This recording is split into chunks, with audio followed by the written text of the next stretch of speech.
Assalamualaikum warahmatullahi wabarakatuh.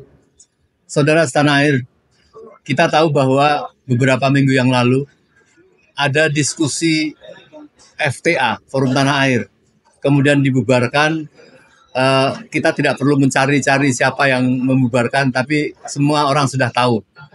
Dan ternyata tidak berhenti dari situ, bahwa teman-teman bersama Bang Faisal Assegaf ingin melakukan semacam diskusi juga sebenarnya, yaitu forum kebangsaan, silaturahmi kebangsaan. Kita tahu bahwa semua sudah diatur melalui gedung Balai Sudirman. Ternyata alasannya gedung tidak berani melanjutkan kontrak itu. Sampai akhirnya kemudian kita mencari di gedung Bidakara. Semoga sukses pada tanggal 14 Senin besok. Sebenarnya apa yang dikhawatirkan terhadap diskusi ataupun silaturahmi seperti ini, ternyata paling tidak ada satu. Kalau saya terbetik dari tadi preskon dari tadi, yang paling seru itu adalah dari Bang Refli sama Bang Roy, yaitu ternyata ditakutin fufu fafa fufu bendera. Nah, kita alhamdulillah masih bisa bertemu dengan 4 tokoh yang menyampaikan preskon tadi. Mungkin dimulai dari kanan saja. Kira-kira sebenarnya apa sih yang dikhawatirkan terhadap itu, Bang? Ya, biasalah. Kalau kita lihat kan sekarang ini rezim ini kan selalu melakukan cawe-cawe ya, selalu melakukan cawe-cawe terhadap apa saja ya gitu. Jadi mulai dari kemarin ketika ada teman-teman FTA itu bikin acara di Kemang, dan kemudian malah waktu itu dengan sangat brutal ya bubarkan, itu kan luar biasa. Tapi kan teman-teman juga nggak bubar waktu itu. Habis itu justru bikin press conference. Nah, kita juga kemarin karena sudah diumumkan, dan meskipun agenda kita itu kan sebenarnya silaturahmi, tapi memang tidak bisa dihindari, Bang. Silaturahmi itu nanti akan mengkristal dan akhirnya akan menggulung. Ya, kalau istilahnya si Fufu Fafa ini bagaikan bola salju yang turun dari atas gunung gitu. Seperti landak. Padahal landak tuh nggak kayak gitu. Itu kepikirannya kan sesat juga. Nah, jadi pemerintah mungkin atau rezim tepatnya itu mengkhawatirkan akan terjadi eskalasi masa yang besar. Tapi menurut saya eskalasi ini memang akan terus membesar, karena ini memang sudah sunatullah ya, sudah suratan yang nantinya harus terjadi.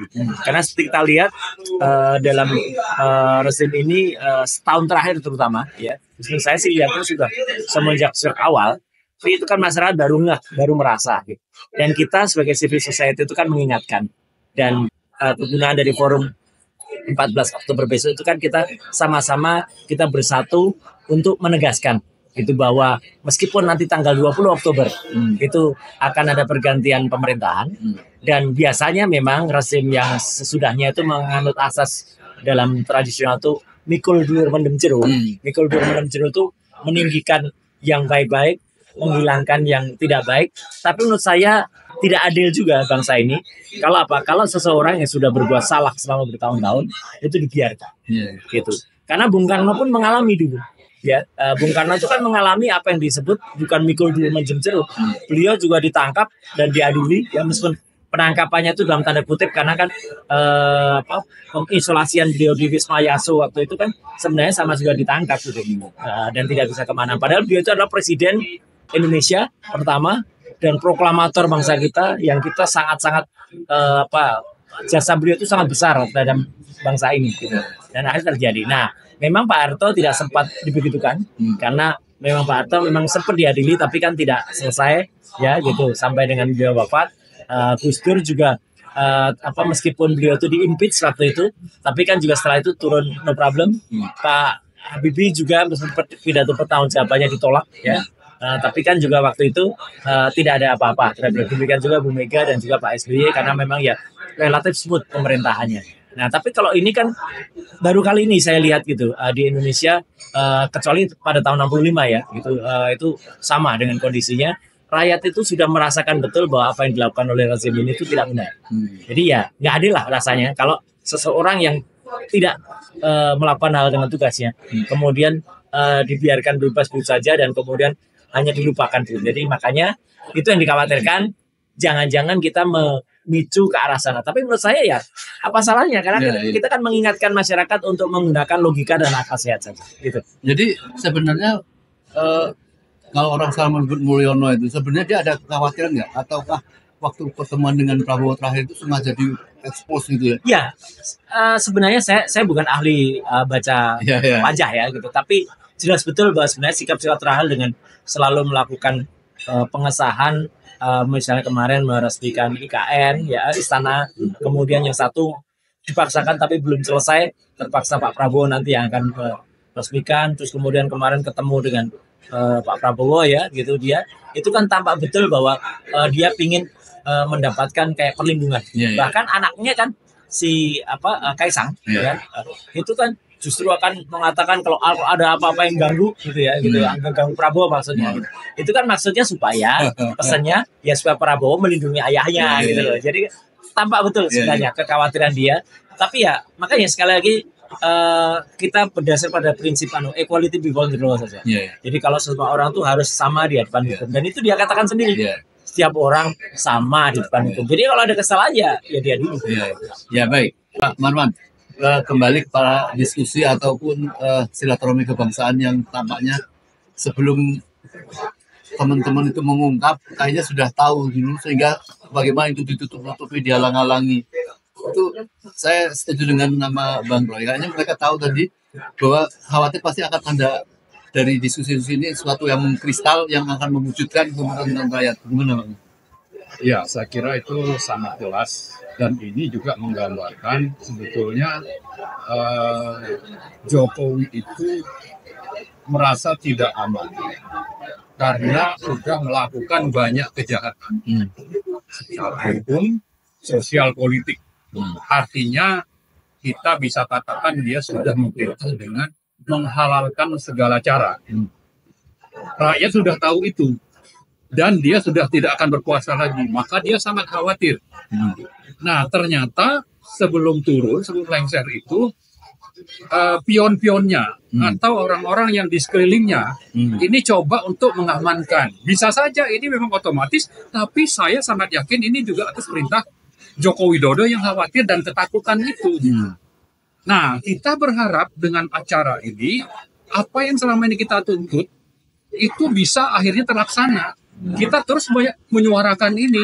Nanti tadi saya sampaikan bahwa ini adalah titik awal. Tanggal 14 Oktober nanti, Senin ini adalah titik awal bagi rakyat untuk menuntut supaya Joko Widodo yang sudah melakukan pemerintahannya menghalalkan segala cara itu ditangkap dan diadili.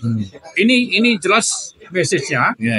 Dan saya kira message ini juga kita tujukan kepada presiden yang akan memerintah nanti, bahwa rakyat sudah begitu muak ya dengan kejahatan Joko Widodo, maka jangan coba-coba bagi Prabowo untuk melindungi. Dan saya kira kalau dia ingin langgeng berkuasa, maka harus mengikuti Prabowo, harus mengikuti kehendak rakyat. Jangan justru melindungi Joko Widodo yang sudah tadi memerintah menghalalkan segala cara. Disebut sebagai legalized authoritarian. Ya, orang yang seolah-olah berkuasa secara legal, tapi faktanya memang otoriter. Dengan apa? Dengan merubah banyak aturan dan melangkahi lembaga-lembaga tinggi negara yang lain seperti itu DPR, Mahkamah Konstitusi, Mahkamah Agung, KPK jadi alat politik untuk kepentingan Jokowi. Maka ini sudah harusnya diakhiri dan tidak bisa, saya kira Jokowi ini dibiarkan pulang ke Solo lalu tinggal dengan rasa aman di Solo. Dan sudah ada gerakan sekarang untuk ada penyambutan dan terima kasih. Oleh siapa? Oleh orang-orang yang tadi masih dilindungi atau melindungi atau bagian dari Joko Widodo. Karena itu saya menghimbau teman-teman di Jawa Tengah, Jogja, Solo, Semarang, datang ke Solo waktu Jokowi pulang dan siapkan demonstrasi besar agar akhirnya Joko Widodo atau Mulyono itu ditangkap. Saya kira itu. Ya, baik. Nanti ada satu lagi yang kita kejar Pak Marwan. Ini pada Pak Antoni dulu, Pak Antoni. Kan rakyat ini kan juga harus diperhatikan ya. Artinya sudah bertahun-tahun protes, demo, dan sebagainya. Dan sekarang ada yang sudah berpikir, ini kalau digini-giniin terus pada rezim yang tidak tahu malu dan bahkan akan menghilangkan tuntutan rakyat, ada yang sudah mulai memproses ke pengadilannya. Menurut Pak Antoni, mana yang lebih efektif supaya itu tetap dilaksanakan penangkapan dan pengadilan itu? Apakah melalui gerakan-gerakan di lapangan seperti yang sekarang ini, tuntutan rakyat untuk segera ditangkap setelah pelantikan, atau proses pengadilan yang sudah berjalan, Bang? Ya, terima kasih Om Lim. Ya, apapun itu, bahwa intinya adalah penegakan hukum. Bahwa caranya itu bisa bermacam-macam. Ya, cara A, cara B, cara C tidak masalah. Yang penting adalah penegakan hukum. Ketika rezim berganti, itu adalah sangat biasa bahwa rezim yang lama itu dikritisi.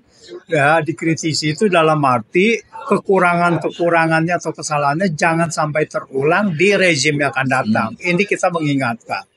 Jadi kalau kita lihat bahwa diskusi FTA tadi yang lagi ini yang dibubarkan, sebenarnya tidak lain dari itu. Bahwa anak bangsa ini mau memberikan kontribusi, mau mengkoreksi hal-hal yang buruk itu agar jangan terulang. Nah, tetapi kalau kita lihat pemerintahan Jokowi ini kan, Jokowinya sendiri ini kan kelihatannya paranoia. Yang bisa menghentikan diskusi seperti itu adalah pastinya adalah kekuasaan. Ya, tidak ada yang di luar kekuasaan yang bisa menghentikan, memberikan instruksi untuk menghentikan itu. Apalagi kalau kita lihat yang diinstruksikannya itu adalah bukan ofisial dari kepolisian, ya, tetapi bekerja sama dengan kepolisian, seolah-olah bahwa ini polisi menolak ya, ada itulah ya, insiden-insiden yang akan ke situ. Nah, kalau kita mengingat bahwa pemerintahan SBY pada 2014 juga berganti setelah 10 tahun. Setelah 10 tahun menurut Konstitusi Indonesia setiap pemerintahan itu maksimal adalah 10 tahun dan harus siap diganti. Nah, pada masa SBY itu juga SBY itu mendapatkan cacian yang luar biasa pada awal 2014 sampai dia turun 20 Oktober 2014 bahwa banyak protes dan sebagainya, ekonominya kurang dan sebagainya gitu. Itu banyak, tapi SBY menyikapinya sangat sangat bijak, negarawan dan sebagai proporsional untuk itu. Bahkan akhir-akhir ini seminggu yang lalu ya, SBY mengeluarkan pernyataan bahwa saya juga memerintah pada saat itu banyak kekurangan, tetapi saya tidak menyelingkuhi konstitusi. Nah, ini artinya apa? Memang kita lihat bahwa itu banyak kekurangan dan dia mengakui itu, dan itu patut kita hargai karena kekurangan itu kita bisa maafkan. Tetapi Jokowi mengakuinya bahwa maafkan kesalahan saya lah. Kesalahan dalam konstitusi tidak bisa lagi dimaafkan. Dan kesalahan itu harus dipertanggungjawabkan, ya. Apalagi kesalahannya diduga atau terindikasi jelas bahwa ini ada kesengajaan. Kesalahan itu dilakukan secara sadar, secara sengaja. Kesalahan apa? Kesalahan membuat undang-undang, membuat peraturan, melanggar konstitusi. Jadi ini bukan kesalahan lagi. Kesalahan yang disengaja yang melanggar seperti itu adalah kejahatan konstitusi gitu. Dan kejahatan konstitusi ini ya mau tidak mau harus diadili, harus ada penegakan hukum untuk menjadi presiden, untuk menjadi contoh agar hal ini tidak diulang lagi oleh presiden-presiden yang akan datang. Karena kalau kita lihat presiden di Indonesia ini memegang kekuasaan yang besar. Jangan sampai kekuasaan itu disalahgunakan lagi seperti Jokowi menyalahgunakan wewenangnya yang begitu besar itu disalahgunakan untuk represif kepada rakyat, untuk memberikan membuat rakyat sengsara dengan membuat undang-undang yang pro oligarki dan sebagainya. Dan kita lihat bahwa di dunia ini itu banyak di Asia, khususnya di Korea Selatan, bahwa ada beberapa memang mantan presiden itu diadili gitu. Dan inilah yang kita harus tiru, karena negara tanpa ada kedaulatan hukum itu akan menjadi negara gagal, negara yang akan terpuruk. Salah satu prasyarat negara untuk bisa maju adalah negara yang menegakkan hukum, yang memberikan keadilan hukum sesuai dengan hukum yang berlaku di negara itu. Jadi di Korea Selatan ada 5-6 presiden yang setelah dia berkuasa maka diadili. Dan ada satu yang dari 6 itu ada satu dia diadili kan dia dimakzulkan dulu baru diadili gitu. Tapi artinya ini adalah satu hal yang sangat normal di negara hukum, bahwa siapa yang bersalah termasuk mantan presiden harus segera diadili. Baik, sebelumnya kira-kira ada message atau satu catatan penting nggak bagi Presiden Prabowo kalau jadi dilantik pada tanggal 20 itu tentang kehendak rakyat yang keras terhadap kesalahan-kesalahan konstitusi yang dilakukan Jokowi ini, kira-kira akan memperhatikan nggak kehendak-kehendak rakyat itu? Karena kalau melihat dari pidato-pidatonya bahwa dia akan menggunakan menteri-menteri yang bagus pada zaman kemarin ini, bahkan menyebut-nyebut beberapa menteri yang rakyat lihat itu adalah rakyat yang menteri yang bermasalah, terutama masalah korupsi dan masalah-masalah pelanggaran-pelanggaran seperti rempang oleh salah satu menteri yang nampaknya mau ditempatkan lagi sebagai menteri. Itu kira-kira dengan sinyal-sinyal seperti ini akan diperhatikan nggak sama Prabowo? Ya, kemungkinan besar memang untuk seketika mungkin sulit sekali ya. Ada salah satu tokoh nasional juga mengatakan kerusakan yang dilakukan oleh Jokowi ini mungkin tidak bisa selesai dalam 5 generasi pemerintahan. Begitu rusaknya gitu. Jadi kita bisa, kalau saya sendiri melihat dan bisa memaklumi bahwa Prabowo pada saat ini tidak bisa secara frontal langsung menunjuk mengganti dan menteri yang bermasalah atau apapun lah begitu. Tapi yang penting dia berkeyakinan bahwa kebijakan dia harus bisa diikuti. Kalau menteri itu memang ada korupsi, ya silakan bahwa itu diusut. Nah, inilah yang kita harapkan, bahwa Prabowo tidak menghalangi kasus-kasus hukum.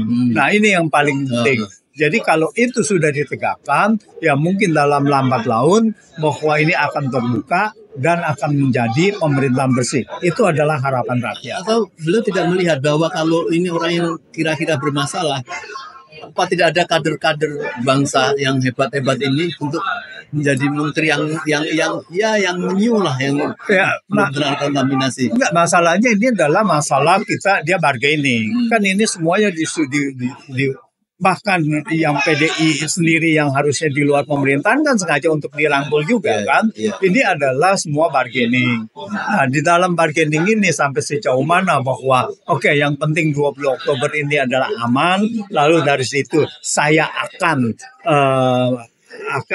menindak yang bagi mereka yang mengacaukan kabinet lah ya, yang tidak jujur. Bahkan kalau nggak salah Prabowo terakhir kali mengatakan, anggota kabinet, para menteri, Anda ungkaplah sesuatu secara benar. Jangan bikin kalimat itu diperhalus dan sebagainya. Apa adanya dan sebagainya. Itu masih ada harapan. Jadi saya rasa ya kita harus memberikan waktu. Berikut juga waktu kapan Fufu Fafa terbuka kan gitu. Baik. Ini sebelum ke Pak Marwan closing, ini ke Pak Roy dulu nih.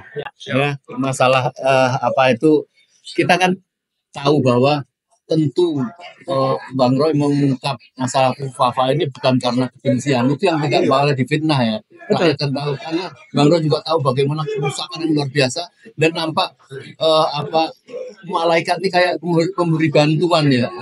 Ini para YouTuber, para wartawan itu mau mengungkap bagaimana ini kan tidak bisa tahu ada Fufu Fafa itu yang nampaknya amunisi dari malaikat untuk membantu rakyat yang dibawakan oleh Pak Roy. Ya, Gimana? ya inilah sebenarnya yang kita sebut sebagai sunatullah. Artinya sudah garisnya atau sudah waktunya, wis wayahe gitu atau sudah saatnya kalau istilah yang sering kita dengar. Karena sebenarnya kalau memang sudah waktunya, apapun yang dilakukan, rekayasa apapun ya pasti akan dilawan atau akan mendapat perlawanan dari atas, dari Allah Subhanahu wa taala. Yang terjadi dengan Fufafa ini kan sebenarnya sederhana. Ya gitu. Dulu memang itu dilakukan oleh sang wapres terpilih ya gitu, dan itu meskipun sudah dilakukan 10 tahun yang lalu atau bahkan sudah sekitar 5 tahun yang lalu, tapi kan jejak digital itu kan nggak mungkin hilang. Nah, ada upaya untuk menghapus jejak itu, tapi kan teman-teman netizen peserta ini kan yang luar biasa. Mereka saling menampilkan, mereka kolaborasi, koordinasi yang luar biasa bagus, dan mereka tanpa dibayar loh ya. Mereka itu melakukan identifikasi, melakukan investigasi yang luar biasa, dan itulah muncul data-data yang ada di mana-mana. Nah, saya kan kemudian merangkum semua data-data itu menjadi sebuah information. Ketika information itu kita sajikan dengan bagus, itu kan menimbulkan satu pengetahuan bagi masyarakat, menimbulkan satu knowledge bagi masyarakat. Nah, itu baru kemudian masyarakat berbahaya banget ya calon pemimpin kita kalau kayak gini. Nah, baru di situ harusnya wisdom yang terbentuk, kebijakan yang terbentuk itu bisa dimanfaatkan baik oleh aparat hukum atau minimal oleh KPU atau minimal oleh wakil rakyat kita ya untuk melakukan tindakan terhadap sang Fufafa gitu. Jangan dibiarkan saja, ini jelas kok gitu. Jadi artinya ini fakta yang tidak mungkin diubah lagi, dan saya sudah menyampaikan karena saya itu nggak ada pretensinya sama sekali. Kalau A ya kita katakan B, ya kalau B katakan B. Demikian juga sebenarnya dengan kepolisian, BSSN yang juga sebenarnya mereka sudah tahu juga. Jadi tanpa tahu itu apa? Karena saya dilaporkan dan sampai dengan sekarang bingung sendiri aparat yang dilapori itu, karena kan kalau diteruskan mereka kan harus memproses. Kalau memproses kan harus membuka data, harus ada comparing data dan juga temuan data yang benar kayak apa. Demikian juga BSSN, Badan Cyber dan Sandi Negara, sesuai dengan bocoran oleh Tempo kan mereka juga sudah membuat statement bahwa itu sebenarnya adalah sama dengan wapres terpilih. Jadi kan kalau ini semua sudah muncul, kan berarti kita ini kan justru kita ini kehadiran kita yang ada hari ini ya gitu, saya Pak Marwan kemudian juga Prof Antoni itu kan bagian dari masyarakat yang ingin mengingatkan kita atau ingin menyelamatkan bangsa ini dari bencana besar yang bisa lebih terjadi. Kalau ini tidak kemudian muncul atas tangan-tangan Tuhan tadi ya melalui netizen, ya mungkin kita baru akan mengalami tiba-tiba nanti kalau itu terpilih, kemudian setelah itu jalan pemerintahan tiba-tiba terjadi, ini tidak kita harapkan loh ya, tiba-tiba terjadi sesuatu pada presiden terpilih kita, pada Pak Prabowo, kan yang naik wakilnya, apa jadinya bangsa ini gitu. Kalau kemudian dia kemudian menjadi orang nomor satu di negeri ini dengan segala sejarahnya yang ada pada kemarin. Jadi kita benar-benar ini sebenarnya tujuannya adalah baik ya, lillahi ta'ala kita ingin menyelamatkan bangsa ini. Ya, baik, terima kasih Mas. Terakhir Pak Marwan, closing statement ini ya. Tentunya perubahan penyelamatan negeri ini jangan hanya dilakukan oleh tokoh-tokoh saja kan. Dan ini harus merata kepada rakyat, bahwa yang ingin menyambut perubahan dan penyelamatan ini kan kita semua gitu. Dan tentu Pak Marwan berharap supaya ini sukses ya, termasuk di Solo itu secara tidak aman. Yang tidak pantas juga berapa hektar tanah yang untuk diperuntukkan dia itu seperti kayak pahlawan yang dihadiahi, padahal dia sudah melakukan kerusakan bangsa ini, tidak ada sayangnya pada rakyat, tidak melindungi rakyat, kok kemudian dihormati. Itu yang rakyat tidak rela untuk mewujudkan itu, supaya Pak Prabowo pahamlah ya. Kalau tidak kan nanti akan bermasalah juga, karena rakyat ini kan kepengen menyambut satu presiden yang baru yang betul-betul ada perubahan itu. Silakan Pak Orang. Ya, makasih Om Lim. Jadi saya kira ya sangat penting sekarang adalah bagaimana konsolidasi semua unsur dari itu besar, kampus, mahasiswa, guru, aktivis dan sebagainya bersatu untuk menuntut tegaknya hukum di negara Indonesia. Dan kita tadi menyebutkan 14 Oktober adalah titik awal penegakan hukum sesuai dengan pasal 1. Jadi konstitusi itu diawali dengan bahwa ini negara hukum. Dan kita berharap ini bisa ditegakkan karena sudah dihancurkan oleh Jokowi selama 10 tahun ini. Itu yang pertama. Yang kedua, kita ingatkan bahwa di samping pasal 1 tadi, kepada Pak Prabowo bahwa dia juga sudah mengucapkan sumpah prajurit. Ya, ya. Sabta Marga, ada 7 sumpahnya.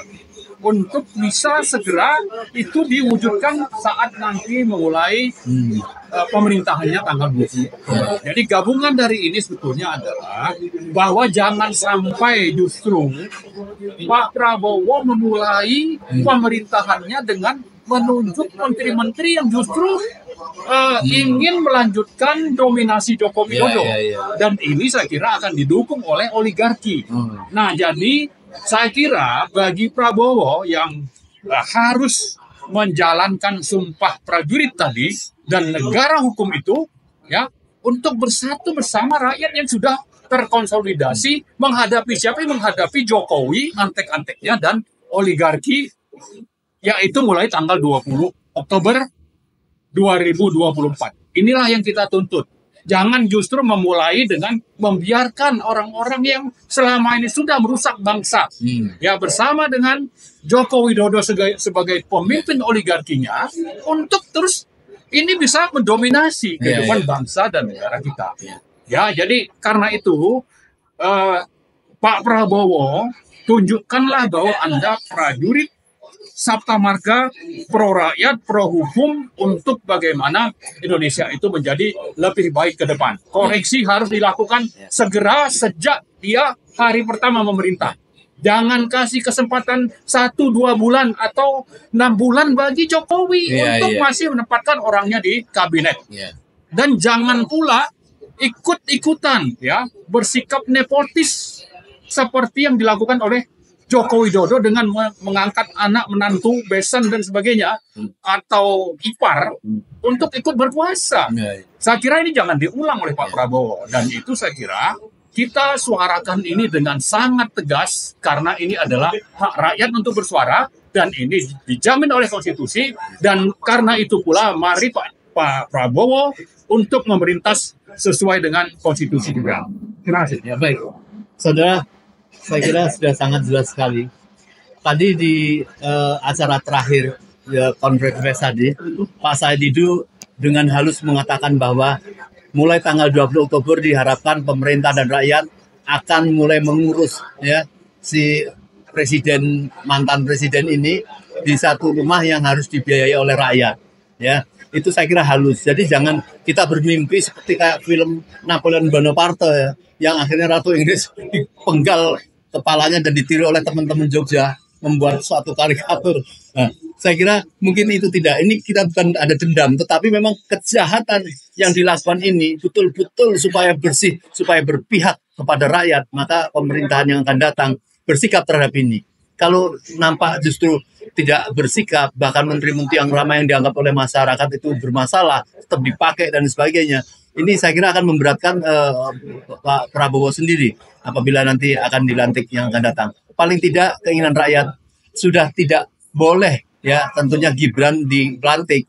Sudah secara fakta dari kejahatan yang dibongkar dan sudah dibuatkan pelanggarannya terhadap seperti hukum tata negara yang oleh Refli mengambil dari sisi-sisi penemuan-temuan di Fukuoka itu.